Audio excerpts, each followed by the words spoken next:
Let me tell you something. For years, I thought there was something wrong with me. The alarm would scream, and it was like a physical weight on my chest. My brain would be filled with this thick, gray fog. I'd hit snooze not once, not twice, 5, 6 times. And each time, that little victory of stealing 9 more minutes felt good, right up until the moment I finally dragged myself out of bed, feeling defeated before the day even started.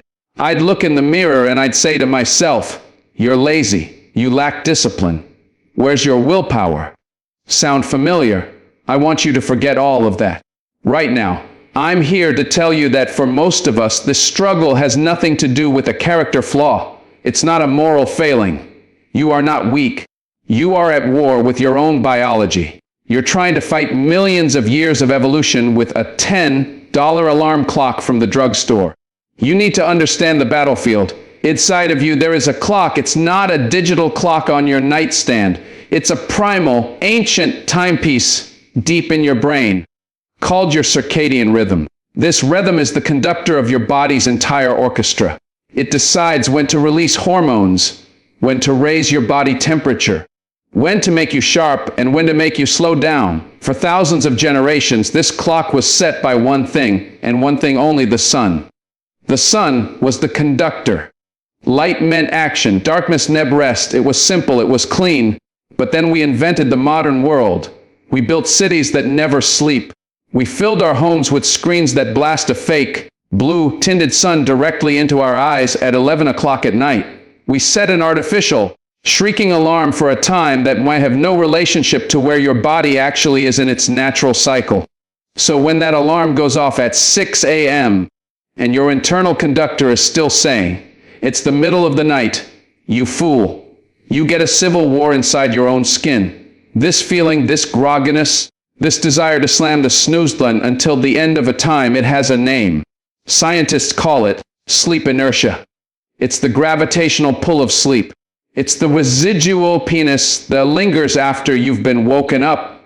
And let me be clear, if you're woken up in the wrong stage of your sleep cycle, or if your body isn't ready, that inertia can be powerful enough to cripple your judgment, your reaction time, and your mood for hours.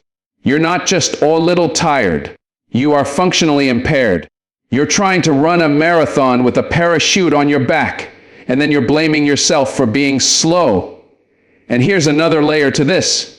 We are not all the same. This idea that everyone should be able to jump out of bed at 5 a.m. with a smile is a lie. Some of us are wired to be early birds. Their internal clock runs a little fast. The sun hasn't even cracked the horizon, and they're ready to conquer the world. But others are night owls. Their rhythm is different. Their peak performance, their sharpest thinking comes later in the day. Forcing a night owl to live on an early bird schedule is like asking someone to perform their best while they're in the wrong time zone. It's a constant, grinding jet lag. So when you lie there in that morning battle, hating yourself for your weakness, I need you to change the conversation in your head. The next time that voice says you're lazy, I want you to answer back. I want you to say, "No, this is biology. This is my ancient rhythm crashing into a modern demand. This isn't about making excuses. This is the opposite of excuses. This is about understanding the enemy. You cannot win a fight if you don't know what you're fighting. You've been fighting the wrong thing all this time. You've been fighting yourself. And that war, it's time for it to end." The first step to winning a war is to stop shooting at the wrong enemy. So you understand the war. You know the enemy isn't some flaw in your spirit, but a rhythm that's been thrown out of tune. Good. Now, let's talk about the most powerful weapon you have in this fight. And I'll tell you right now, it's not a louder alarm clock. It's not some fancy app. It's something you do long before the battle even begins. It's what you do the night before. Most of us, we treat the morning like it's a separate country. We think we can just show up at the border, passport in hand, and expect to be let in with no preparation. But a successful morning isn't an event, it's a finish line. The race is run the night before. Every single choice you make after the sun goes down is either laying the track for a smooth takeoff, or it's throwing obstacles onto the runway. You are right now either building your morning victory or you are designing your morning defeat, and you're doing it hours before you ever close your eyes. Think about the worst morning you've had recently, the one where you felt like you were swimming through mud, where the fog in your head just wouldn't lift. Now, rewind that tape. I can almost guarantee you what I'll see. I'll see a screen glowing in your face at midnight, flooding your brain with a false, blue-tinged daylight, tricking your ancient internal clock into thinking the sun is still high in the sky. Your brain's conductor sees that light, and it slams on the brakes for melatonin, the very hormone that's supposed to be gently rocking you to sleep. And what does it produce instead? A little shot of cortisol, the stress hormone, the one that says, danger, be alert. You are literally telling your body's most primal system that it's time to be awake and wary, right when you're asking it to power down. And it's not just the light, it's the noise in your head. You're finishing one last email. You're scrolling through a feed of everyone else's highlight reel. You're watching the news cycle of chaos and conflict. You're pouring gasoline on the anxiety of the day. And then you're wondering why your mind is still a roaring fire when your head hits the pillow. You can't expect a calm, peaceful awakening from a chaotic, cluttered shutdown. So what's the answer? It's not about punishment. It's not about depriving yourself. It's about building a fortress of calm. It's about creating a sanctuary. An hour before you want to be asleep, I want you to start what I call the power down. This is non-negotiable. This is your sacred transition. The screens, they have to go. Put them in another room. Let your eyes adjust to the dim light of a lamp, maybe even the soft glow of a candle. Let the silence settle in. Or if you need sound, let it be something without a beat, without words, the sound of rain, of static, of nothing at all. This is the time you reclaim for yourself. Read a few pages of a real, physical book, the kind that smells like paper and doesn't have a notification light. Just a few pages. It's not a race. It's a signal to your brain that the work of the day is done. Write down one thing you're grateful for from the day. Just one. Or write down all the things swirling in your head onto a piece of paper. Get them out of your skull and onto a page where they can't hurt you. You are literally decluttering your mind. And then you step into your bedroom. Is it a place of rest or is it a command center? Is it cool? Is it dark? Is it quiet? Your body temperature needs to drop to initiate sleep. A hot room fights that. A sliver of streetlight through the blinds tells your brain it's dawn. Make it dark. Pitch black. This isn't about being fussy.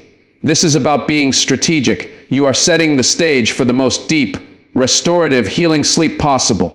You are programming your internal conductor, telling it with absolute clarity, the sun is down, the work is done. It is time to rest.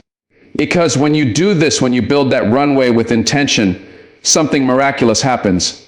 You might not even need that alarm. Or when it does go off, that sleep inertia, that gravitational pull, it's weaker. The fog is thinner because your body has completed its cycle. It has done its work. It's not being ripped violently from a deep, unfinished slumber. It's arriving naturally at the shores of morning, rested and ready. You are not fighting your way out of sleep. You are being gently released from it. You see, the most powerful moment of your day doesn't happen when you open your eyes.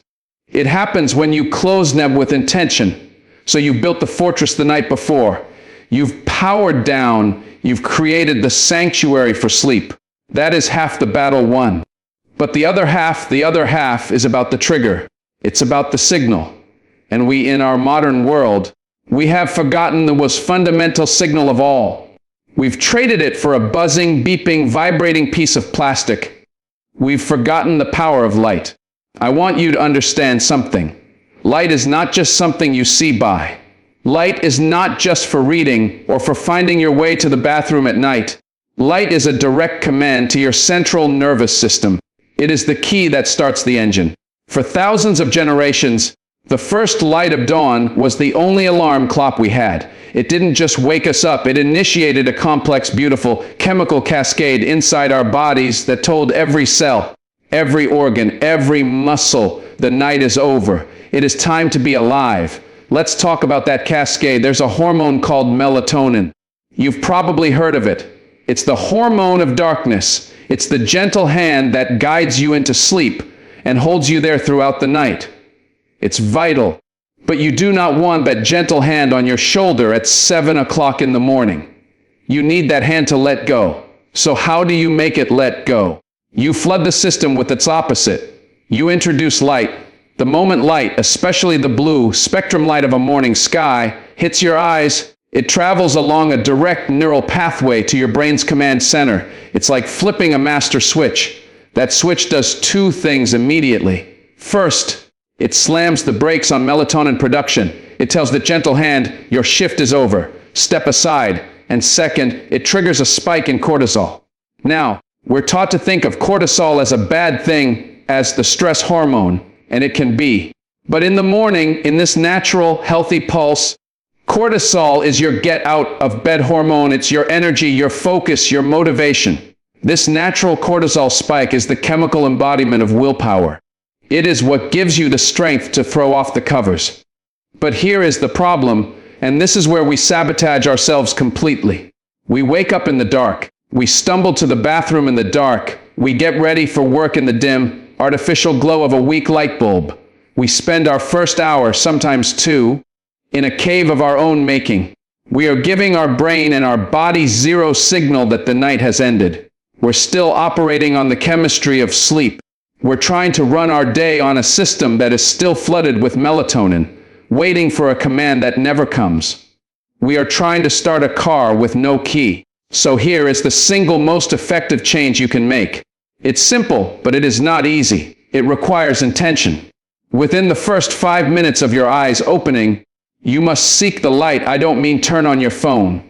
I mean, if there is any sun at all, you walk outside. You stand on your porch, your balcony, your front step. You face the sky. You don't need to look directly at the sun. Just let that morning light flood your face. You do this for just 5 minutes. You breathe. You let the chemical machinery of your body, machinery that has been perfected over millions of years, do its job. If it's winter, if it's still dark when you wake up, then you bring the sun inside. You get a bright light therapy lamp. You turn on every bright light in your kitchen. You simulate the dawn. You are not just turning on a lamp to see your coffee cup. You are turning on the master switch of your entire system. You are telling your biology, in a language it cannot ignore, that the day has begun. And this works in reverse too. Remember the power down. This is why it works. By dimming the lights hours before bed, you are gently easing your hand onto the melatonin pump. You are starting the process of sleep long before you ever get into bed. You are whispering to your internal clock, the sun is setting. It is time to wind down. You are respecting the rhythm. This is the beautiful, elegant symmetry of it. You end your day by retreating from the light, and you begin your day by chasing it. You are not fighting your biology anymore. You are dancing with it. You are working with the most powerful forces inside of you, not against them. Stop trying to wake up with sound alone. Sound is an intruder. Sound is a shock to the system. But light is an invitation. It is the oldest invitation there is. The sun has been waiting for you since the beginning of time. All you have to do is step into its light. Now, we have to talk about the traitor in the room, the thing we invite onto our nightstands, the thing we trust to end our night and begin our day. We have to talk about this alarm clock. For most of us, it's not even a clock anymore. It's this, a portal to the entire world. A device of infinite connection, infinite distraction if fast. And we ask this device, this purveyor of bad news and late night emails and social comparisons, we ask it to be the gentle hand that guides us from the world of dreams. It's madness. It's like asking a fire alarm to sing you a lullaby. That sound, that blaring, grating, panic-inducing sound, what does it do? It doesn't invite you to wake up. It doesn't signal a new day. It screams ironia why. It jolts your system with a shot of adrenaline and cortisol of the worst kind. The kind born of fear, not of a natural rhythm. You are literally starting your day in a state of fight or flight. Your heart is pounding, your muscles are tense. Is it any wonder your first instinct is to slam the snooze button, to make the danger stop? You're not lazy, you are under attack by your own chosen device. So we have to change the relationship. We have to turn this enemy into an ally. We have to redefine what it means to be woken up. It can't be a shock. It has to be a transition. The first and most powerful thing you can do is get this smartphone out of your bedroom. I know, I can hear the resistance. It's my alarm. What if there's an emergency? Let me ask you this, what is the greater emergency? The one in a million phone call at 3 a.m. or the guaranteed daily emergency of starting every single day of your life in a state of stressed, defensive panic? You are sacrificing every morning on the altar of a possibility. Get a real alarm clock. A simple, dumb, boring clock whose only job is to tell the time and make a sound. Put it on the other side of the room. Now, when it goes off, you have to get up. You have to physically stand up and walk to it. And by the time you've crossed the room, you're already out of bed. The battle is half over. You've used a moment of minor annoyance to achieve a major victory. But let's go further. Because even a boring alarm clock is still a noise. What if you could wake up with light? There are these clocks now that simulate the sunrise. 30 minutes before your wake-up time, they begin to glow with a soft, warm, orange light that slowly, gradually gets brighter and brighter, filling the room just like the dawn. You are being woken up the way nature intended, by the sun. Your body begins its chemical cascade before you are even conscious. The melatonin recedes, the cortisol gently rises. By the time the sound finally chimes, a soft, pleasant sound, you are already most of the way to being awake. You are not being ripped from sleep, you are being coaxed from it. But there is one more level to this, and it's the most important one. It's about what happens in your mind in that first fragile moment of consciousness. You have to give your brain a reason to want to get up. You have to bait the hook. I call this alarm stacking. It's a simple, almost childish trick, but it works because it speaks to a deeper part of you. Next to that alarm clock, you place a small, immediate, undeniable reward. It could be a piece of the best dark chocolate you've ever tasted. It could be a single, perfect strawberry. It could be the promise of 1 minute of your favorite song right then and there. It could be the first rich, aromatic sip of coffee that you prepared the night before, waiting for you in a thermos. When that alarm goes off, instead of your mind being filled with the dread of the day, the meetings, the traffic, the emails, it is captured by a single, pleasurable thought. The chocolate, the coffee. You are creating a positive dopamine association with the act of waking up. You are giving your subconscious mind a trade. You're saying, yes, you have to leave the comfort of this bed, but in return, you get this immediate pleasure. You are not relying on willpower, which is a finite resource that is always at its lowest in the morning. You are relying on desire, on anticipation. You are hacking your own brain's reward system. You are making a game of it, and slowly over time something shifts. That deep, ancient part of you that used to scream DMDR when the alarm sounded, it starts to whisper, oh, it's time for the chocolate. The sound of the alarm is no longer a threat. It's a dinner bell. Stop letting your morning begin with a scream. Let it begin with a whisper of light or the simple promise of a small, certain joy.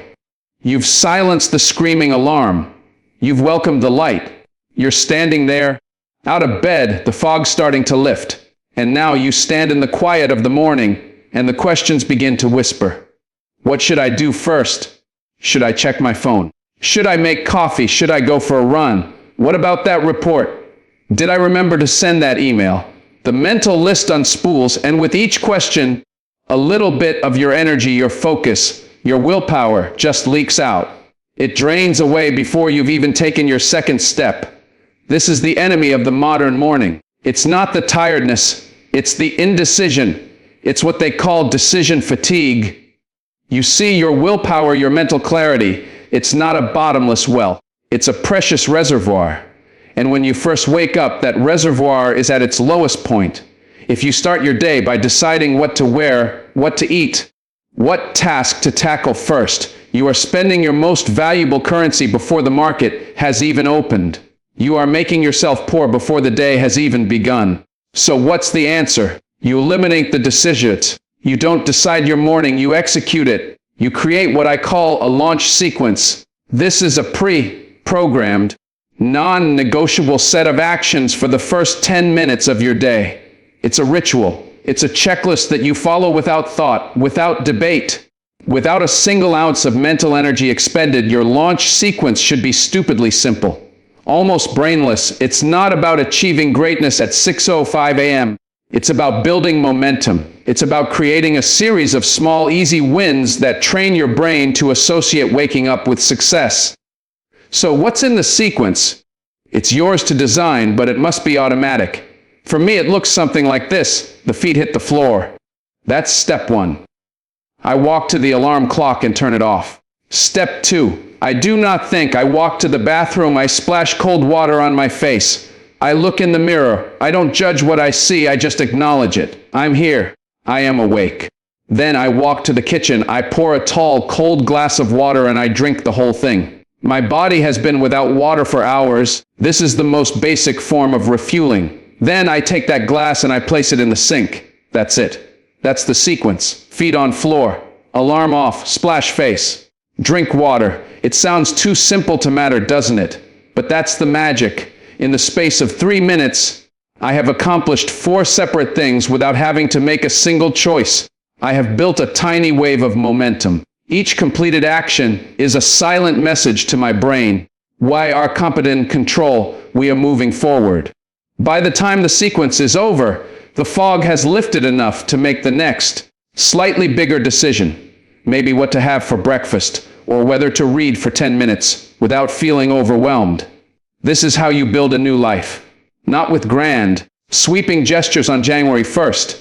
Not with Herculean efforts of will that exhaust you by January 3rd. You build it with a tiny, repeatable, automatic sequence that you practice every single day. You are building a neural pathway of success. You are carving a groove in your mind so deep that your consciousness eventually just slides right into it. Your willpower is the most valuable currency you have. Don't spend it as soon as you open your eyes. Invest it in a system that spends it for you. We've talked about the fortress you build the night before. We've talked about the power of light, about turning your alarm from an enemy into an ally, about the launch sequence that builds your momentum. These are your tools. This is your arsenal. But I'm going to tell you right now, none of it will matter in the long run if you fail at this one single thing. This is the bedrock. This is the foundation upon which everything else is built. And it is the thing that almost every single one of you will try to negotiate with. You must become ruthless with your consistency. I see it. I've lived it. You have a great week. You're waking up at 6:30 feeling strong, feeling in control.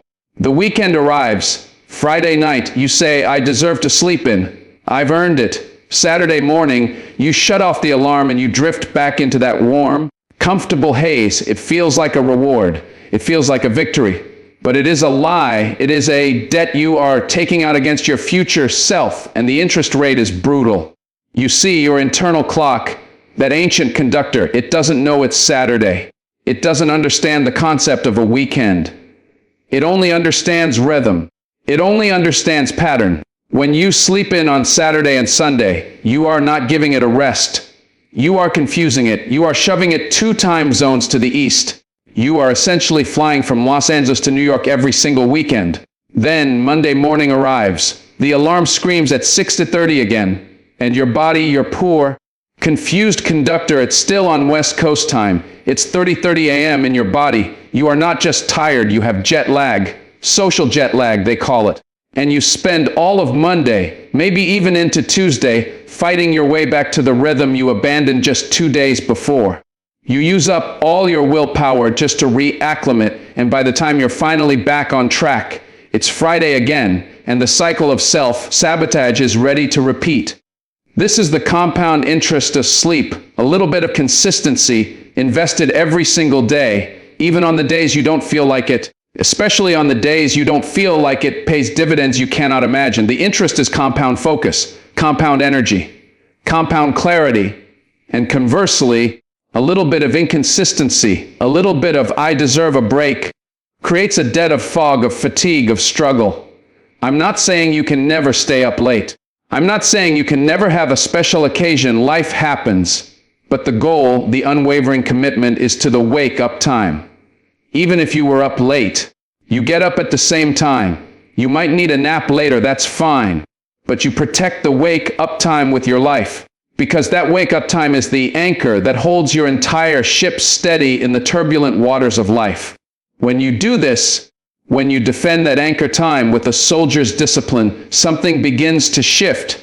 After a few weeks, maybe a couple of months, a miracle happens. You stop needing the alarm at all. Your body, that ancient wise conductor, finally trusts the rhythm.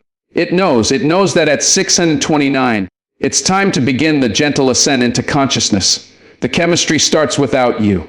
The cortisol begins its gentle rise. The melatonin recedes. You open your eyes, and you are already there. You are already awake. The struggle is gone. It has been replaced by a quiet, powerful rhythm. This is not about punishment. It is about freedom. The freedom from the struggle, from the fog. The freedom from hating the first moments of your day. You are no longer fighting your body. You are leading it. You are the conductor of your own rhythm. Stop breaking the promise you made to yourself yesterday. Keep it today, and tomorrow will keep you.